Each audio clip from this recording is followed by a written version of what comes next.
The fluorescent airport lights buzzed overhead, their harsh glow making my already pale skin look ghostly.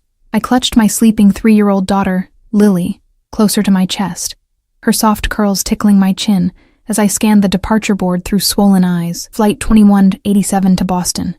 Now boarding. My heartbeat quickened. He wouldn't think to look for us there, a city where I knew no one, where we could disappear. My fingers traced the fresh bruise blooming along my wrist, hidden beneath the sleeve of my oversized sweater. The last gift from David before I'd grabbed Lily and what little cash I could find, fleeing the house while he was passed out drunk. 6 years of marriage, of walking on eggshells, of broken promises that he'd change. 6 years too long. Final boarding call for Flight 2187. The monotone voice crackled through the speakers. I adjusted the single backpack containing everything we now owned and hurried toward the gate, the weight of exhaustion making each step feel like wading through concrete. The flight attendant's smile faltered when she saw my face. I'd done my best with concealer, but the split lip was harder to hide. Her eyes darted to Lily, then back to me with that look I'd grown to recognize. Pity. "We're fine," I murmured, though she hadn't asked. Just tired. The plane was nearly full, the cabin air thick with recycled breath, and the chemical scent of cleaning products. I navigated the narrow aisle, painfully aware of how disheveled I must look, compared to the business travelers in their crisp suits. The only available seats were in the back, next to a window, beside a man whose presence seemed to command the space around him. I hesitated. Something about him, the rigid set of his shoulders beneath an obviously expensive black suit, the way his long fingers tapped methodically against his knee, sent a warning shiver down my spine. But there was nowhere else to go, and the flight attendant was waiting. "Excuse me," I whispered, my voice barely audible above the drone of the engines. "I need to get through." He didn't look up from his phone, just shifted his legs slightly to let me pass. As I slid into the window seat with Lily still asleep in my arms, I caught a whiff of something that made my breath catch. Sandalwood, and something darker. Something expensive that reminded me of locked doors and secrets. The plane began to taxi, and I exhaled slowly, allowing myself to believe that maybe, just maybe, we had escaped. Lily stirred against me, her eyelids fluttering but not opening. I pressed my lips to her forehead, breathing in the baby shampoo smell of her hair, the one pure thing in my broken life. "She's beautiful." The voice beside me was unexpected, low and smooth like aged whiskey, with the barest hint of an accent I couldn't place. I turned, startled to find the man looking at me now, his eyes the color of steel, assessing and unreadable. "Thank you," I replied automatically, the social conditioning to be polite, overriding my instinct to stay silent, invisible. Up close, I could see he was younger than I'd first thought, maybe early 30s, with sharp cheekbones and dark hair cut close at the sides but longer on top. Handsome in a severe way, like a statue carved from marble. But it was his eyes that held me. The way they seemed to look through me, as if reading every line of my story. "You're running from something," not a question. A statement, delivered with such certainty that I felt the blood drain from my face. I'm not... My denial died in my throat as his gaze dropped deliberately to my wrist, where my sleeve had ridden up, exposing the finger-shaped bruises. Shame burned through me as I tugged the fabric down. "It's none of your business." The corner of his mouth lifted in what might have been amusement, might have been acknowledgement. "Of course." He extended a hand. "Alexander Volkov. Most people call me Alec." I stared at his hand, at the gleaming watch that probably cost more than 6 months of my waitressing salary, at the signet ring on his pinky finger. Everything about him screamed danger, yet I found myself responding, Emma Mitchell." I didn't take his hand. He withdrew it smoothly, as if my rejection meant nothing. "And the little one?" "Lily," I said, before I could stop myself. Why was I telling him anything? The plane lifted off, and my ears popped painfully. Lily whimpered in her sleep, and I hushed her, rocking gently. "First flight?" Alec asked, his attention now on Lily. I nodded, wishing he would return to ignoring me. "Give her something to suck on. It will help with the pressure." He reached into his suit pocket and pulled out a wrapped candy. "Sugar-free," he added, seeing my hesitation. I took it reluctantly, unwrapped it, and gently pressed it between Lily's lips. She accepted it reflexively, her tiny face relaxing as she sucked. The man, Alec, was right. I felt a twinge of gratitude I didn't want to feel. Thank you. He inclined his head slightly, then looked away, signaling an end to our conversation. Relief washed over me. The last thing I needed was someone asking questions I couldn't answer. Not when David could be waking up now, discovering us gone, his rage building like a gathering storm. The next hour passed in blessed silence. Lily slept against me, occasionally stirring but never fully waking. I stared out the window at the clouds below, looking like a fluffy escape route to another world. Somewhere in those clouds was the boundary between my old life and whatever waited for us in Boston. I had exactly $3,027 saved from tips I'd hidden over the years, the address of a women's shelter, and the name of a diner that might be hiring. It wasn't much of a plan, but it was all I had. A sudden jolt of turbulence sent my stomach lurching. Lily woke with a startled cry, her blue eyes wide with fear as the plane dipped and shuddered. "Mommy!" She clutched at my shirt. "Shh, it's okay, baby," I soothed, smoothing her tangled curls. Just a bumpy road in the sky. But the plane dropped again, harder this time. Oxygen masks fell from the ceiling as the cabin lights flickered. Panic seized me as I fumbled to secure Lily's mask, then my own. My hands shaking so badly I could barely manage the straps, and then there were other hands, steady, sure, helping me. Alec calmly adjusted Lily's mask, then checked mine. "Breathe normally," he instructed, his voice so composed it was as if we were discussing the weather instead of possibly plummeting to our deaths. The plane leveled out after what felt like eternity but was probably only minutes. The captain's voice came over the intercom, explaining we'd hit unexpected clear air turbulence, but were now on a smooth course. As the masks were put away and nervous laughter rippled through the cabin, I realized I was gripping Alec's arm, my nails digging into the fine wool of his suit. I released him immediately. "I'm sorry. No need." His eyes held mine, and for a moment, I saw something that looked almost like concern. Then it was gone, replaced by that same cool assessment. "You've had enough to be afraid of." His words hit too close to the truth. I turned away, busying myself with settling Lily, who was now wide awake and cranky. "Are we there yet, Mommy? I want to go home." Home. The word was a knife twist. "Not yet, sweetie. We're going on an adventure, remember? To a new home." "But what about Daddy? And Mr. Whiskers?" Her lower lip trembled at the thought of the stuffed cat we'd left behind in our haste. I felt Alec's attention sharpen beside me, though he pretended to be absorbed in his phone. "Mr. Whiskers had to stay behind," I said carefully. "But maybe we can find a new friend for you in Boston." "I don't want a new friend. I want to go home." Her voice rose, drawing glances from nearby passengers. "Lily, please," I whispered, feeling the familiar mixture of guilt and desperation rising. "We can't go home. I told you. We're having an adventure." "Is that what you call it?" Alec's voice was so quiet I almost didn't hear it. I shot him a glare. "Please don't." To my surprise, he nodded and reached for something in the seat pocket. "Perhaps this might help?" He held out an airline magazine folded to a page with a maze puzzle. From his inside pocket, he produced an expensive-looking pen. Lily's crying subsided as curiosity took over. She eyed the pen with its shiny silver cap. "Can I?"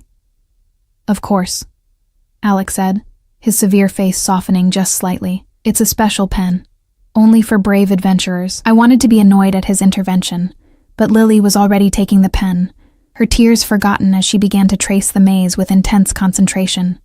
I mouthed a silent thank you to Alec, receiving only that slight nod in return. The flight attendant stopped at our row with the beverage cart. "Something to drink?" "Just water for me," I said. "And apple juice for my daughter, please." "Sir?" she asked, turning to Alec. "Bourbon. Neat." His tone made it clear he expected the good stuff, not the standard airline offering. To my surprise, the attendant nodded without hesitation. She returned moments later with our drinks. As she handed Alec a tumbler that contained distinctly more liquor than the typical airline pour, I noticed how her hand lingered near his, how her professional smile warmed. He didn't seem to notice, or if he did, he didn't care. "You fly often?" I asked, immediately regretting breaking our silence. Alex sipped his drink before answering. "When necessary." "For business?" I pressed, not sure why I was pushing this conversation I didn't even want. His smile didn't reach his eyes, always.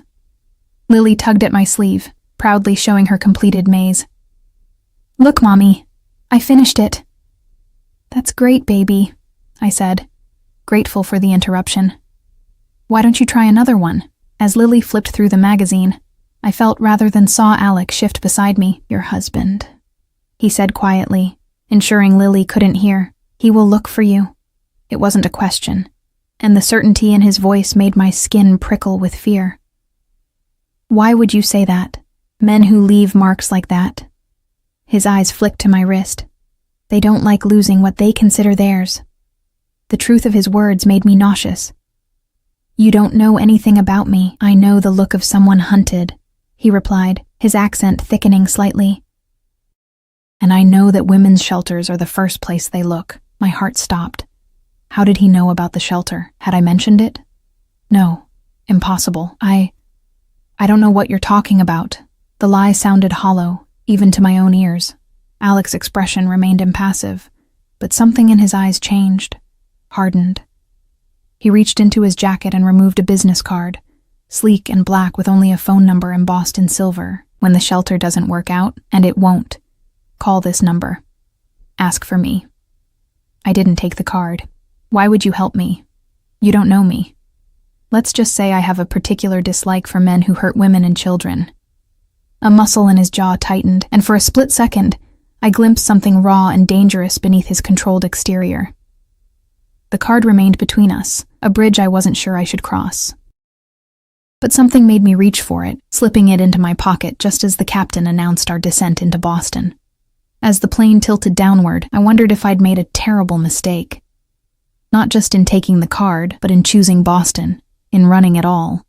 What if David found us? What if this strange man with his penetrating eyes and too accurate assessments was something worse than what I'd left behind? Lily yawned beside me, her small hand finding mine. "Are we going on our adventure now, Mommy?"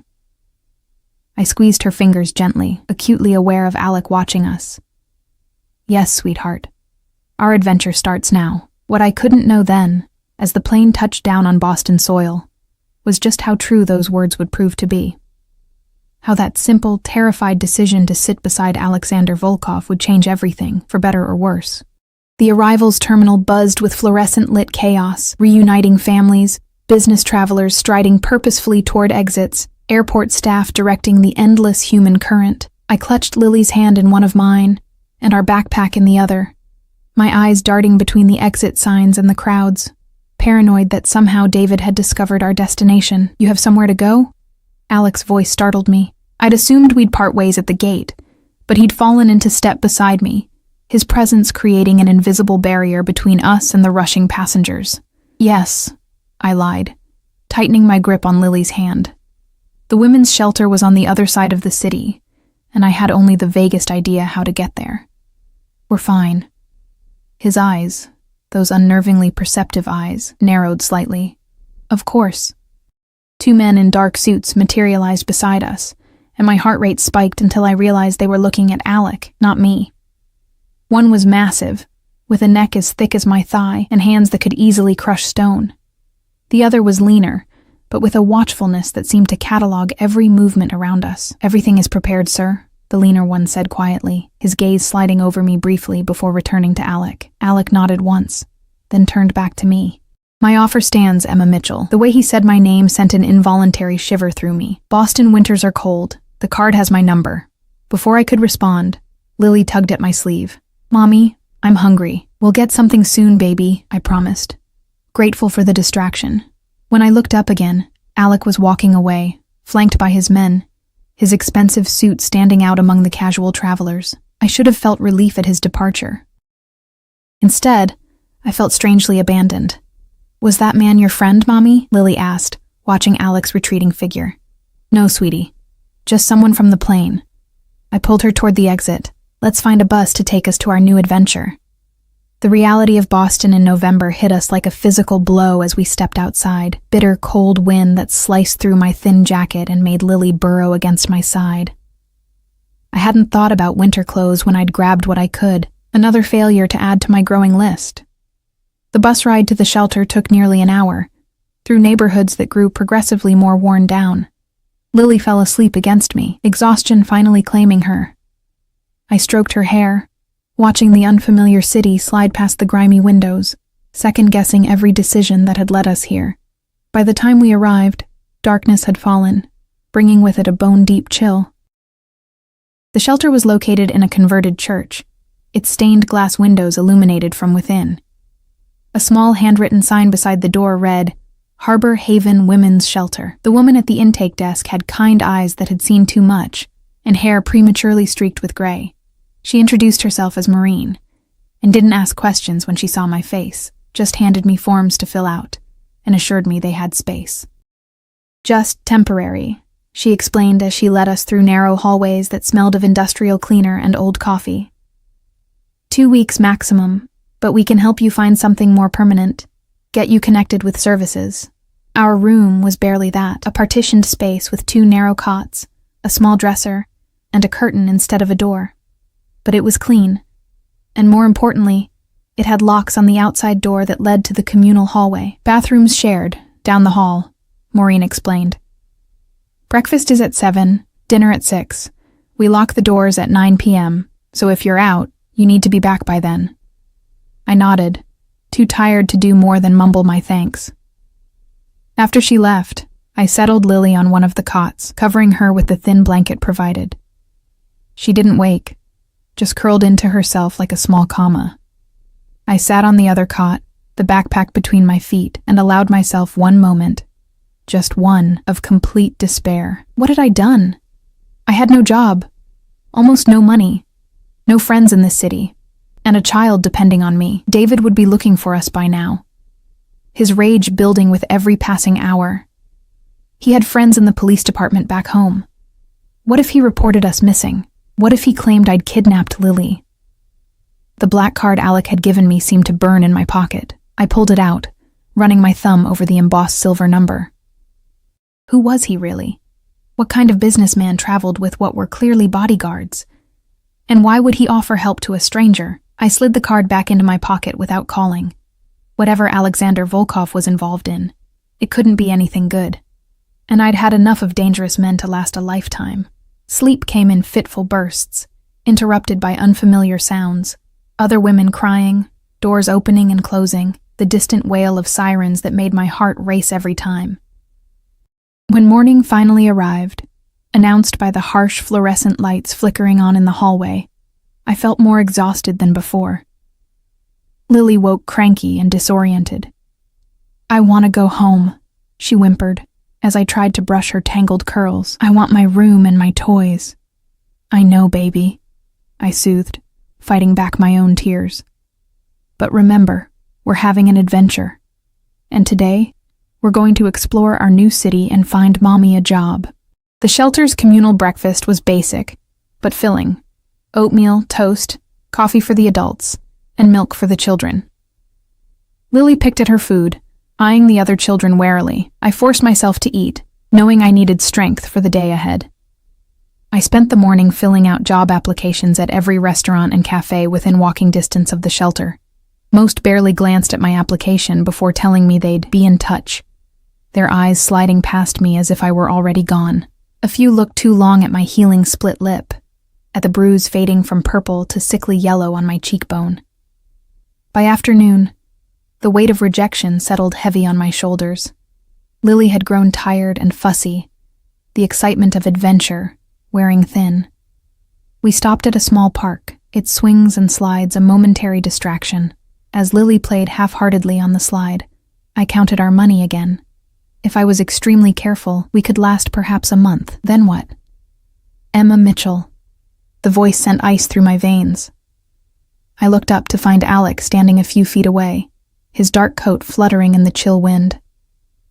Today his suit was charcoal gray, his scarf deep burgundy.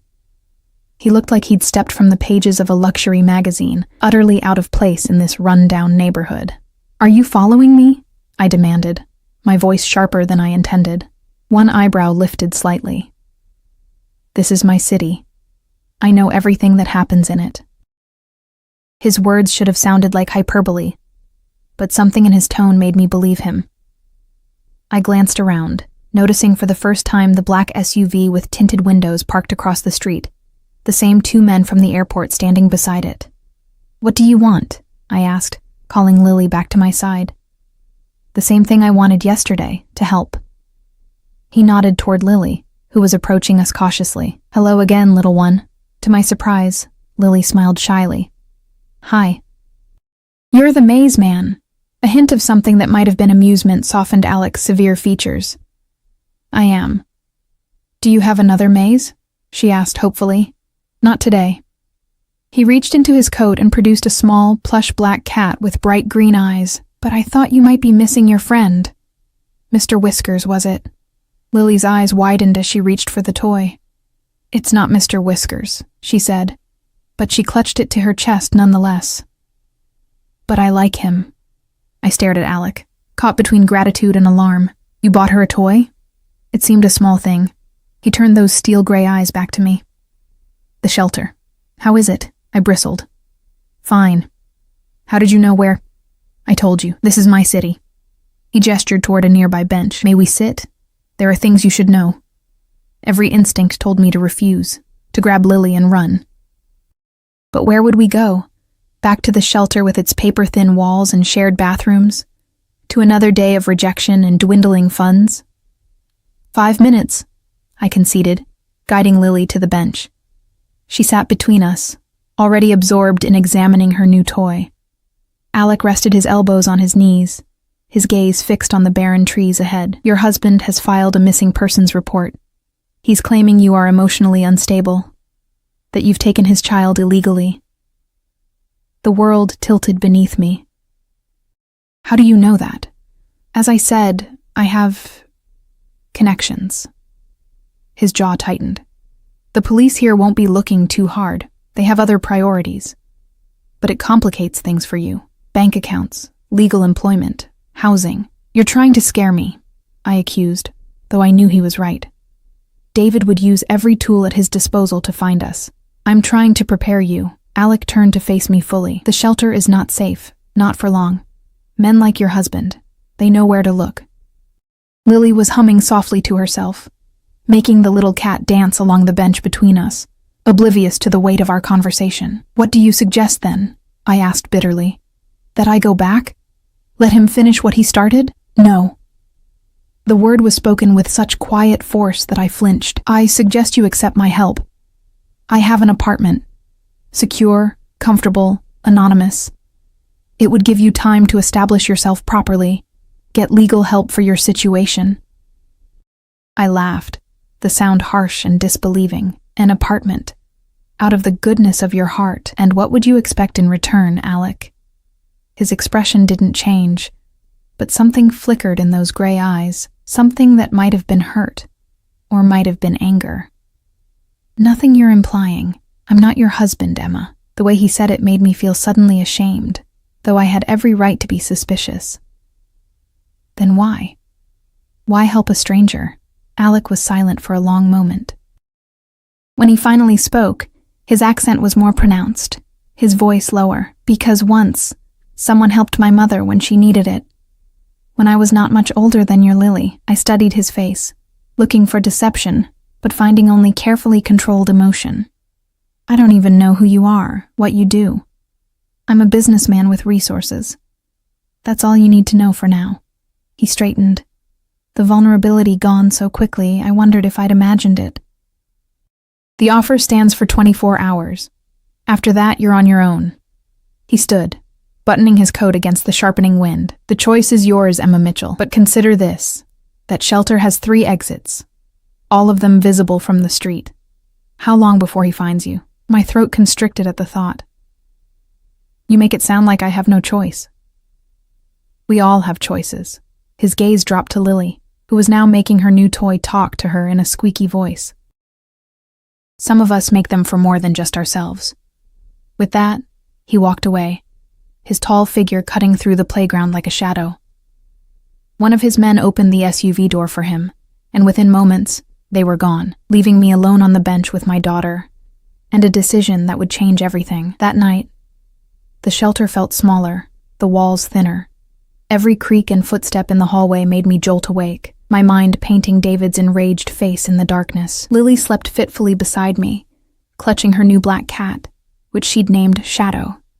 The communal bathroom, with its flickering lights and rust-stained sinks, had a window that faced the street. As I washed my face the next morning, I found myself scanning the sidewalk below, looking for unfamiliar cars, for David's stocky silhouette. Or was I looking for a sleek black SUV instead? "You look tired, hun," Maureen commented when I brought Lily down for breakfast. "Rough night?"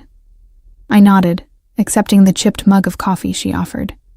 "Do you have a computer I could use? I need to check something." She directed me to an ancient desktop in a small office off the main hall.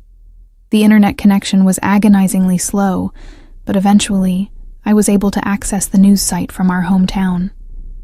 My hands trembled as I typed "missing woman child" into the search bar. There it was. A small article, but with my name, my face, an old photo from David's Facebook page where I was smiling, looking nothing like the hollow-eyed woman I now saw in the mirror. Local man seeks public's help in finding missing wife and daughter. The article quoted David describing me as emotionally fragile, following a minor disagreement, suggesting I might be a danger to myself or Lily. Bile rose in my throat. He'd made himself the victim, just as he always did, and people would believe him.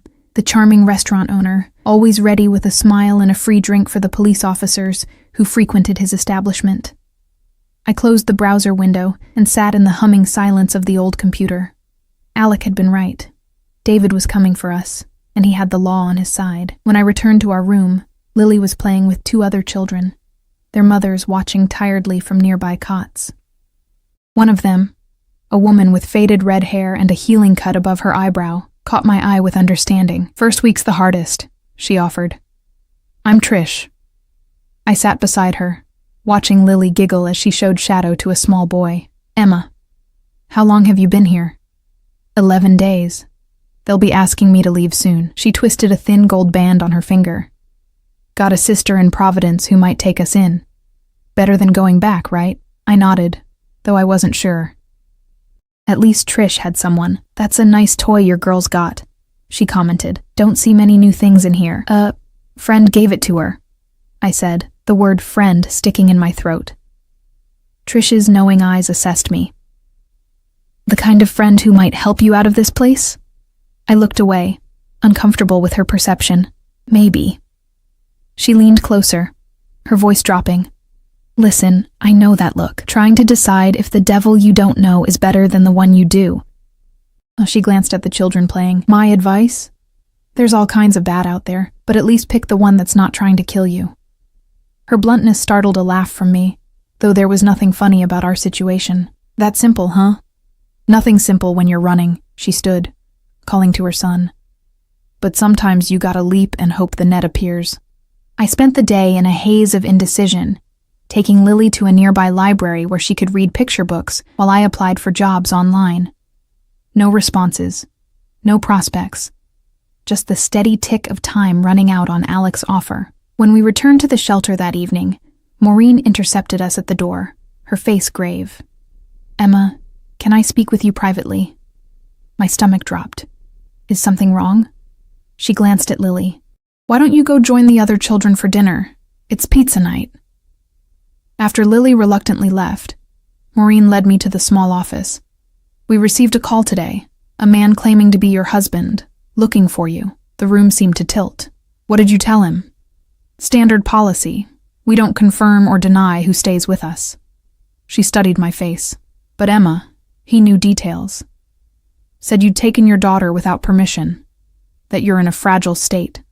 "He's lying," I whispered, though I knew it didn't matter. David was closing in. "I believe you." Maureen's eyes were kind but realistic. "But you should know. He mentioned contacting Boston police. Said something about a custody order, I pressed my fingers against my eyes, trying to stem the panic rising within me. What do I do? Maureen sighed.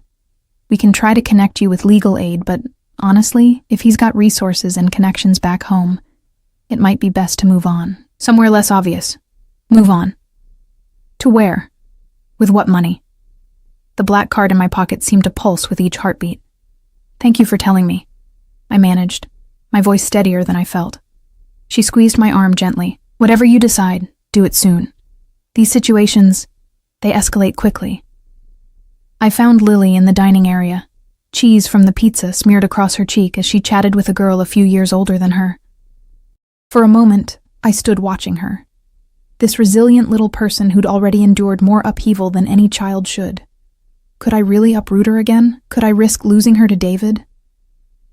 After Lily fell asleep that night, I slipped into the hallway with my phone and the black card.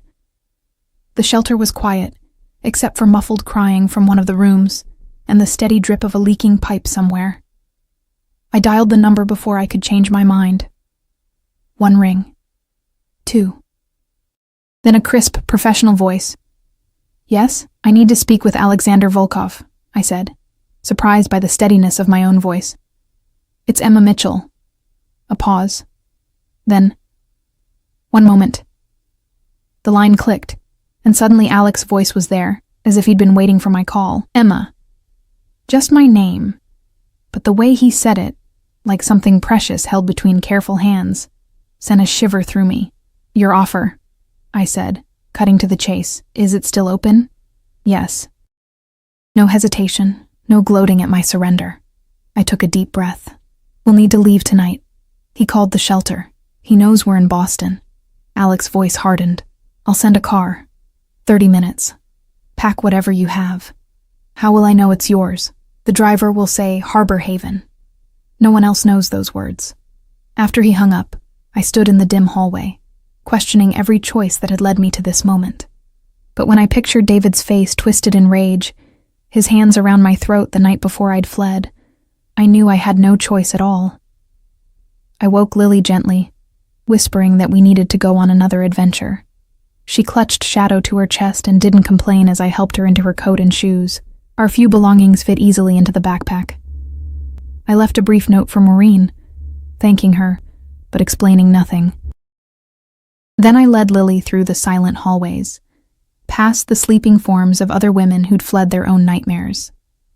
The night air bit at our cheeks as we slipped out a side door. The street was deserted except for a dark sedan idling at the curb, its engine a low purr in the stillness. A tall man in a driver's cap stood beside it, his face impassive. Harbor Haven, he said simply when we approached. I hesitated at the open car door, scanning the street one last time. What was I doing?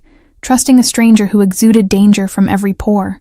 But then, what choice did I have? Adventure time, I whispered to Lily as I helped her into the car's warm interior. The drive took us through parts of Boston I hadn't seen, elegant brownstones with wrought iron fences, tree-lined streets where even the shadows seemed expensive. Lily fell asleep against me, lulled by the smooth motion of the luxury vehicle. Finally, we pulled into an underground parking garage beneath a modern high-rise. The driver opened our door and led us to a private elevator that required a key card to operate. Mr. Volkov is waiting for you, he said, his only words since Harbor Haven. The elevator ascended silently, opening directly into a spacious apartment that took my breath away. Floor-to-ceiling windows showcased the glittering Boston skyline, the city lights reflecting off the polished hardwood floors. Everything was sleek, minimalist, and obviously expensive. Alex stood by one of the windows, a tumbler of amber liquid in his hand. He'd removed his suit jacket and tie, his white shirt open at the collar. In the soft lighting, with the city spread beneath him, he looked like he owned not just this building, but everything his gaze touched. You came, he said, turning to face us. You knew I would. I shifted Lily's weight in my arms. Where can I put her down? He gestured toward a hallway. The guest rooms are prepared. Second door on the right. The bedroom was larger than our entire apartment back home, with a queen-sized bed draped in crisp white linens. I laid Lily down gently, removed her shoes, and tucked Shadow in beside her. She barely stirred. When I returned to the living room, Alec was pouring another drink. Bourbon? he offered. I shook my head. I need a clear head. Water, then. Or tea? Coffee? He moved toward the kitchen, a space of gleaming stainless steel and marble. Water is fine. I perched on the edge of an armchair, feeling acutely out of place in my worn jeans and faded sweater. Thank you for this, but I need to understand what it means. Alec brought me a glass of water, then sat across from me, his posture relaxed but somehow still commanding. It means you and your daughter are safe, for now. What do you want in return? The question that had been burning inside me since the plane. His gray eyes studied me, unreadable. Nothing you're not willing to give, that's not an answer. No, he agreed. It's not. We sat in silence for a moment, the city humming beneath us. My husband, I finally said. He won't stop looking. Your husband, Alec replied, his voice taking on that dangerous edge I'd heard before, will find that Boston is not as welcoming as he might hope. A chill ran down my spine at his words. What does that mean? What exactly do you do, Alexander? He smiled, though it didn't reach his eyes. Let's just say I have interests in many businesses throughout the city. Import, export, real estate, entertainment. The vague answer only confirmed what I'd begun to suspect on the plane. This man, with his bodyguards and mysterious influence, his ability to know things he shouldn't, he wasn't just wealthy. He was powerful in ways that existed outside the law. You're not just a businessman, I said quietly. No, he agreed again, taking a sip of his bourbon. I'm not just that. I should have been terrified, should have grabbed Lily and run, but where would we go? Back to the shelter where David had already found us. Back home to his escalating violence? Why me? I asked instead. Why help us? Alex set his glass down, his fingers lingering on the crystal. Let's say I recognize something in you. Something familiar. What? Determination. Strength you don't know you have yet. His eyes met mine, intense and somehow both cold and burning at once. And because men who hurt women and children, they offend me. Personally. There was history there, dark and unspoken. I thought of what he'd said about his mother, wondered what scars he carried beneath his expensive shirts and cool composure. How long can we stay? I asked, practical concerns reasserting themselves, as long as necessary. He stood, moving to a sleek console table where he withdrew a small envelope. This apartment is secure. The building has guards, private access. Your husband won't find you here. He handed me the envelope. Inside was a key card, a cell phone, and several $100 bills. The phone has my number programmed. Use it if you need anything, day or night. I stared at the cash. I can't accept this. You can, and you will. His tone brooked no argument. For Lily, if not for yourself. He was right, of course. Pride was a luxury I couldn't afford, not with my daughter's safety at stake. Tomorrow, Alec continued, we'll discuss your situation more thoroughly. Legal options. Employment if you wish it. For tonight, rest. He moved toward the elevator, clearly preparing to leave. You don't live here? I asked, surprised. The corner of his mouth lifted in that almost smile. I have many residences. This one is yours for now. The elevator doors slid open. Good night, Emma Mitchell. As the doors closed on his tall figure, I stood alone in the vast apartment, the keycard and phone heavy in my palm. I had escaped one dangerous man only to place myself in the orbit of another. But somehow, as I looked out at the city below, I felt something I hadn't in years. Safe. Morning light streamed through the floor-to-ceiling windows, painting geometric patterns across the polished floors.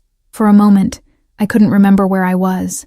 The bed too soft, the silence too complete. Then it all came flooding back. The shelter, Alec's offer, our midnight escape. Mommy? Lily's small voice came from the doorway. She stood clutching shadow, her curls wild from sleep, eyes wide as she took in our new surroundings. Where are we? A friend's place, I said, opening my arms to her. She climbed onto the bed and nestled against me. Do you like it? She nodded solemnly. It's big. And quiet. No crying ladies. My heart squeezed at her observation. Children noticed everything, even when we thought they didn't. Are you hungry? Let's see what's in the kitchen. To my surprise, the refrigerator was fully stocked. Fresh fruit, vegetables, milk, eggs, and more. The pantry held cereal, pasta, and other staples. Even coffee beans in a sealed container beside a grinder. Alec had thought of everything. As I prepared breakfast, Lily explored the apartment, her initial shyness giving way to curiosity. "Mommy, there's a TV in my room, and look at this bathtub. It's like a swimming pool." Her excitement was infectious, and I found myself smiling despite the uncertainty hanging over us. After breakfast, I explored the apartment more thoroughly myself. Besides the 2 bedrooms, there was a home office with a sleek computer, a small gym room with exercise equipment, and a balcony offering breathtaking views of the city. On the desk in the office, I found another envelope with my name written in bold, elegant script. Inside was a document folder containing legal papers, blank restraining order forms, custody petition templates, and the business card of someone named Eleanor Winters, Escommerds, with a note, "She's expecting your call, discreet and thorough." There was also a smaller envelope containing a bank card and a note with a PIN number. I didn't want to think about how much money Alec might have put in the account. The cell phone he'd given me buzzed with a text message. "Car available if needed, driver on call. A." I sat at the desk, overwhelmed by the scope of his assistance. What did he want from me? No one did this much for a stranger without expecting something in return. Yet I couldn't deny the relief coursing through me. For the first time since I'd fled our home, I could breathe without feeling like the walls were closing in. Lily was safe, smiling, exploring her new adventure, with genuine delight rather than forced bravery. I called the lawyer first. Eleanor Winters was brisk but kind, asking direct questions about my marriage, David's abuse, and my flight. She didn't seem surprised when I mentioned Alec's name. "Mr. Volkov has briefed me on the basic situation," she said. "But I'll need details from you to build a solid case for emergency custody and a restraining order. Will it work?" I asked, my throat tight. "He has connections back home, people who believe him."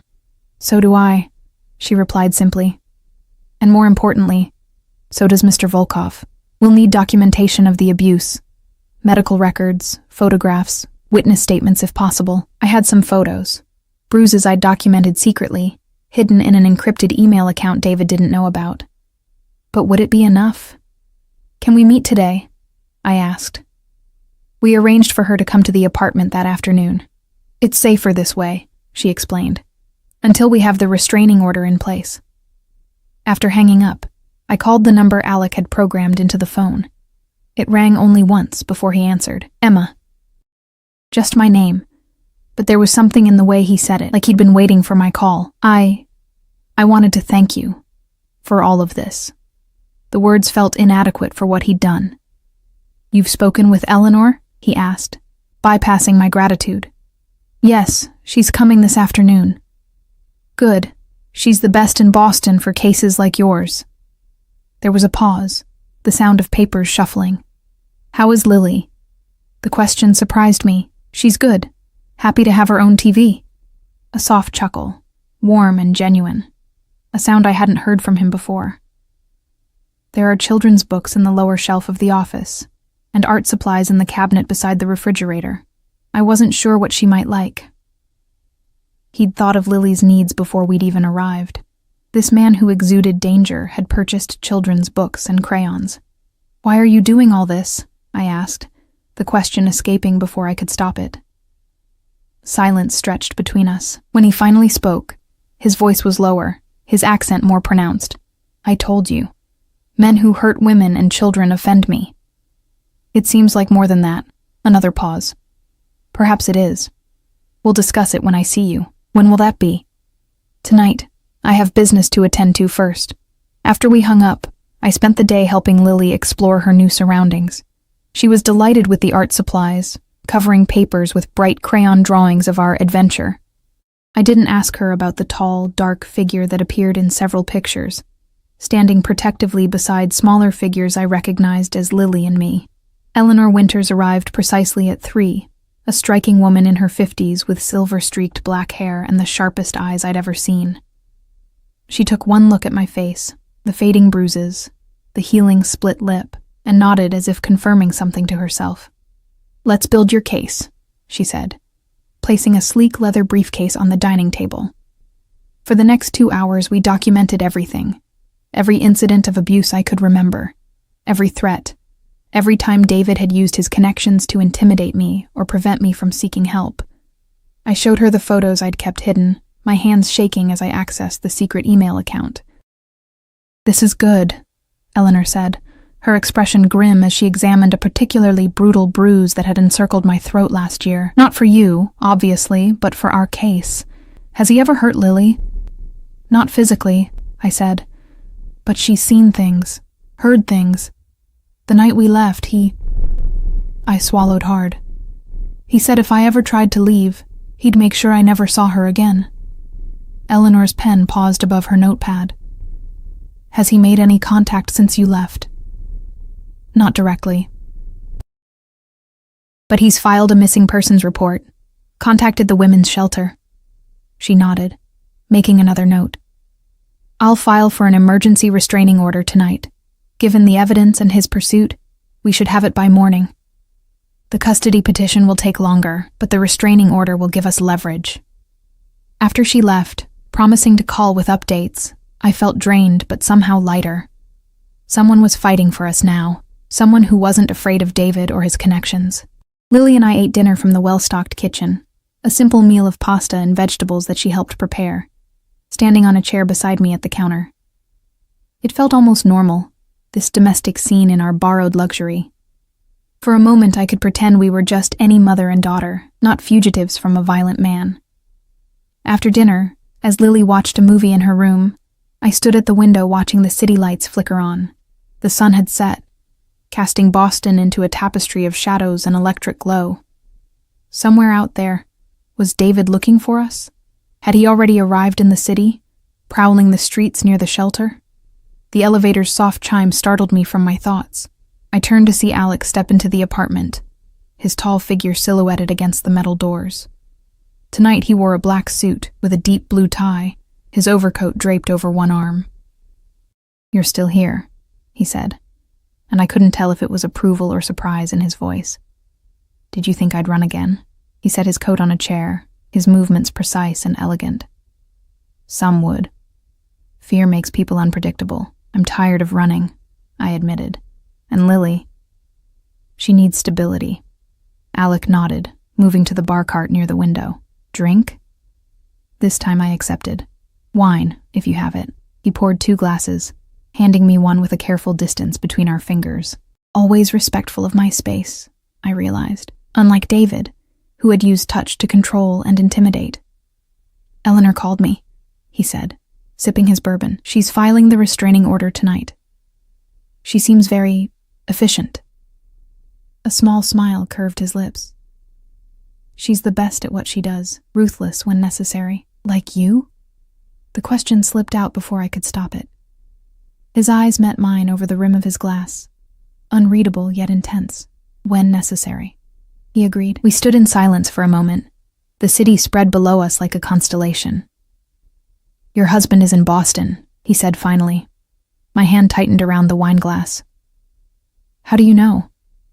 "As I said, this is my city." Alec's voice hardened slightly. "He arrived this afternoon, went directly to the police station, then to the shelter." Fear curled through my stomach. "Does he know where I am?" "No." The certainty in his voice was oddly reassuring. "And he won't. This building is secure. The staff are loyal to me." I took a steadying breath. "What happens when he doesn't find us? He won't just give up." "Let me worry about that." Something in his tone made me look at him more carefully. "What does that mean? What are you planning?" Alex set his glass down, his expression shuddering. "It's better if you don't know the details." "If it involves us, I have a right to know." He studied me for a long moment, as if weighing how much to reveal. "Your husband has a record. Arrests for assault before you met him. Charges dropped mysteriously. Tax irregularities at his restaurant. A gambling habit he's kept hidden from you." My mouth went dry. "How do you know all this?" "I have resources." He picked up his glass again, turning it slowly in his hands. "Information can be a powerful weapon, Emma. More effective than violence, often." "You're going to blackmail him?" The thought was both horrifying and tempting. "I'm going to persuade him that pursuing you is against his best interests. A chill ran down my spine at the calm certainty in his voice. And if that doesn't work? Alec's eyes darkened. There are other methods of persuasion. I should have been frightened by the implicit threat, but all I felt was a cold relief. Someone powerful was standing between David and us. Someone David couldn't intimidate or bribe. "Mommy?" Lily's voice came from the hallway. She stood in her pajamas, shadow clutched against her chest, eyes widening when she saw Alec. "Oh. Hello, maze man." His severe expression softened instantly. "Hello, little one. I see Shadow is keeping you company." She nodded, approaching cautiously. "He's a good cat. He keeps the bad dreams away." Something flickered across Alec's face. Pain, perhaps, or recognition. "That's a very special power. Are you staying here too?" she asked, looking between us. "No," he replied gently. "This is your home now, you and your mother's. I'm just visiting." "Oh." She seemed to consider this. "But you'll come back?" His eyes met mine over her head, seeking permission. I found myself nodding slightly. "Yes," he told her. "I'll come back." After I tucked Lily in again, I returned to find Alec standing at the window, his posture rigid, hands clasped behind his back. "She likes you," I said quietly. "Children are better judges of character than most give them credit for." He turned to face me, though perhaps not in this case. There was self-awareness in his words that surprised me. "Who are you really, Alexander Volkov, beyond the suits and the bodyguards and the mysterious business interests?" He considered me for a long moment. Someone who recognizes the look of a hunted woman, someone who once watched his mother wear that same look, day after day, until it became her only expression. The admission hung in the air between us, heavy with unspoken history. "What happened to her?" I asked softly. His jaw tightened. "She died, before I was old enough to protect her, before I had the power to change our circumstances." Now I understood. The reason he'd approached me on the plane. Why he'd offered help to a complete stranger. I wasn't just a random woman in trouble. I was the embodiment of a past he couldn't change. A wrong he couldn't right. "I'm sorry," I said, meaning it. It was a long time ago. He straightened, the vulnerability disappearing behind his composed facade. But it taught me something valuable. Power isn't just about having money or influence. It's about using it when it matters. As he moved toward the elevator, he paused beside me, close enough that I could smell his cologne. Sandalwood, and something darker, uniquely him. "Rest tonight, Emma. Tomorrow will bring changes. Good ones or bad ones?" I asked. The ghost of a smile touched his lips. "That depends entirely on your husband's capacity for self-preservation." After he left, I stood alone in the vast apartment, feeling both protected and exposed. I had placed myself and Lily in the orbit of a dangerous man, but one whose danger, for now at least, was directed elsewhere, toward David. And God help me, I couldn't bring myself to feel anything but relief. Dawn broke with a crystalline clarity, sunlight spilling across Boston's skyline and into our borrowed sanctuary. I'd slept better than I had in years, despite knowing David was somewhere in the city, hunting for us. The knowledge that we were protected, by walls, by security, by Alec's invisible influence, had allowed me to finally let my guard down. Lily was different too. The shadows beneath her eyes had faded, her smile coming more readily as we made breakfast together. She chattered about Shadow's adventures in dreamland, about the books she'd discovered on the shelf, about the view from her bedroom window, simple joys I hadn't been able to give her before. The phone Alec had provided buzzed with a message just as we finished eating. "Turn on the news. Channel 7. With a sense of trepidation, I found the remote and switched on the sleek television mounted on the wall. The local morning news was just finishing a weather report when the anchor's expression turned serious. "Breaking news this morning from the Boston Police Department. David Mitchell, a restaurant owner from Indiana who reported his wife and child missing last week, has been arrested on multiple charges including tax evasion, money laundering, and illegal gambling operations. Mitchell had come to Boston claiming his wife had abducted their child, but police now say evidence suggests she was fleeing domestic abuse. My hand flew to my mouth as David's mugshot appeared on screen. He looked furious, his face contorted in the same rage I'd seen directed at me countless times. Sources close to the investigation tell us federal authorities had been building a case against Mitchell for months. Anonymous tips led to the discovery of falsified business records and connections to illegal gambling operations. Mitchell is being held without bail pending extradition to Indiana, where he faces additional charges. The phone buzzed again. Eleanor has your restraining order. She's filing for emergency custody today. I sank onto the couch, my legs suddenly unable to support me. It had happened so quickly, so thoroughly. David neutralized, his credibility destroyed, his power stripped away, and I knew exactly who was responsible. Mommy, why are you crying? Lily climbed onto the couch beside me, her small hand patting my cheek. I hadn't even realized tears were streaming down my face. Happy tears, baby. Just happy tears. When Alec arrived that evening, he brought dinner. Gourmet takeout from a restaurant I later learned was one of his many business interests. Lily greeted him with unexpected enthusiasm, proudly showing him her latest drawings, and Shadow's new bed she'd constructed from pillows. I waited until she was occupied with dessert, an elaborate chocolate confection that had her wide-eyed with delight, before leading Alec to the balcony where we could speak privately. You had him arrested, I said without preamble, the cool night air raising goosebumps on my arms. Alec leaned against the railing, the city lights reflecting in his gray eyes. I merely ensured the proper authorities received information they already should have had. Information you gathered. Yes. I studied his profile, sharp against the night sky. Was it true? Everything they said about him? Every word. He turned to face me fully. Your husband has been running a money laundering operation through his restaurant for years. The gambling debts, the tax evasion, all of it verifiable, documented, real. A bitter laugh escaped me, and I never knew. All those late nights he claimed he was working, the mysterious cash flow problems followed by sudden windfalls. You saw what he allowed you to see. Alec's voice was gentle, lacking its usual edge. That's how men like him operate. And men like you? I challenged. What do you allow people to see? Something shifted in his expression. A softening, perhaps, or a decision made. More than I should in your case. The admission hung between us, weighted with implications neither of us seemed ready to address. Eleanor called, I said instead. The judge granted the restraining order. She thinks the custody petition will be approved by the end of the week. With David's arrest, there's no contest. Good. Satisfaction flickered across his features. You'll need to decide what comes next. What do you mean? He gestured toward the apartment. This arrangement was meant to be temporary. A safe harbor while we dealt with your husband. That's been accomplished. Fear clutched at my chest. You're asking us to leave? No. He stepped closer, close enough that I could feel the warmth radiating from him in the cool night air. I'm giving you a choice, Emma, something you haven't had in a very long time. Inside, Lily's laughter floated through the open door, bright and uninhibited.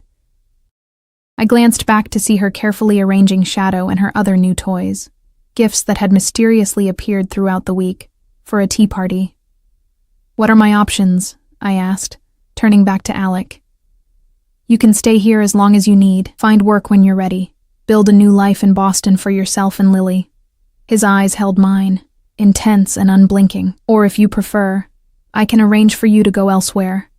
A fresh start, completely separated from everything, including me. The possibility of complete independence stretched before me, tempting, but also terrifying. Why would you do that? Help me leave, after everything you've done to help us stay. Alec's jaw tightened, because whatever happens next between us should be your choice, not made out of desperation or gratitude or fear. And what do you want to happen next? I dared to ask. For the first time since I'd met him, Alexander Volkov looked uncertain. I want to know you, Emma Mitchell.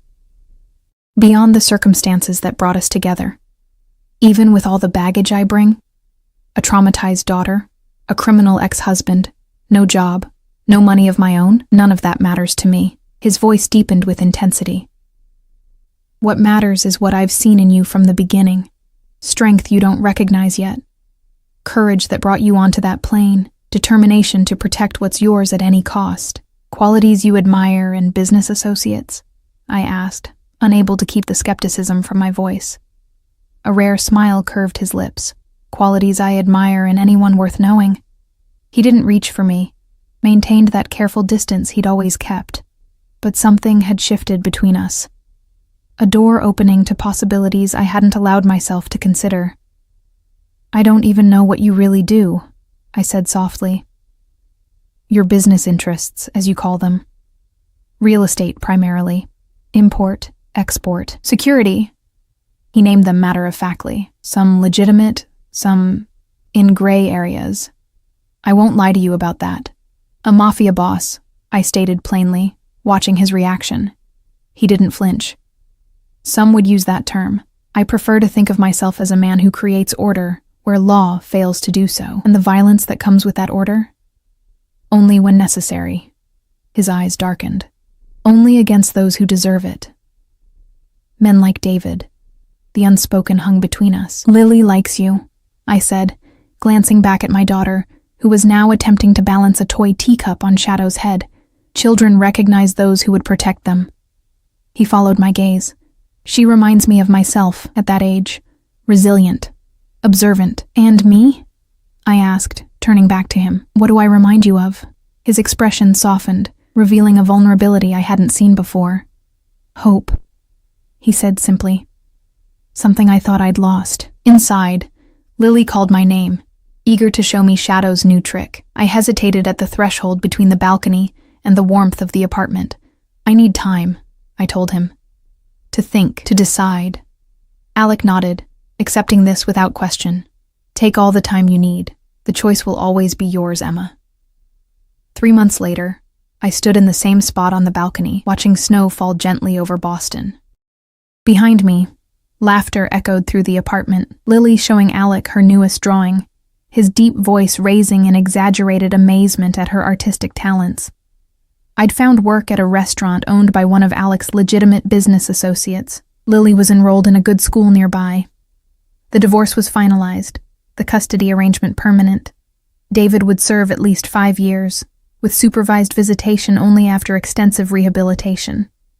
We were safe. We were healing. We were building something new, and Alec? He had kept his word, giving me space and time, never pushing.